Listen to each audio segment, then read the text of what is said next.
গণঅভ্যুত্থান পরবর্তী এই নির্বাচন গুরুত্বপূর্ণ হলেও একটি দলের আচরণ সন্দেহজনক, এমন মন্তব্য করেছেন বিএনপির সিনিয়র যুগ্ম মহাসচিব রুহুল কবির রিজভী। রাষ্ট্র ক্ষমতায় নারীরা নেতৃত্বে আসুক, সেটা ওই দল চায় না বলেও অভিযোগ করেন তিনি। গুলশানে দলের চেয়ারম্যানের রাজনৈতিক কার্যালয়ে সংবাদ সম্মেলনে এসব কথা বলেন তিনি। আরও বলেন, জামায়াতে ইসলামী দলটির মাঝে দ্বিচারিতা দেখা যাচ্ছে, মানুষকে বিভ্রান্ত করছে তারা। একদিকে ক্ষমতায় গিয়ে নারীদের কর্মক্ষমতা কমানোর কথা বলছে, আবার মিডিয়ায় এসে নারীকে দলের প্রধান করবে না বলে মত প্রকাশ করছে, যা দ্বিচারিতার শামিল।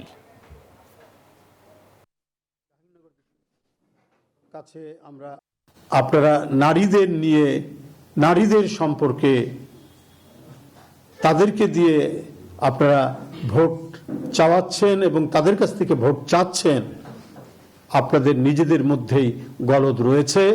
আপনারা যদি কোনোভাবেই আপনাদের হাতে যদি ক্ষমতা আসে, এদেশে সবচাইতে বেশি বিপন্ন হবে নারীরা।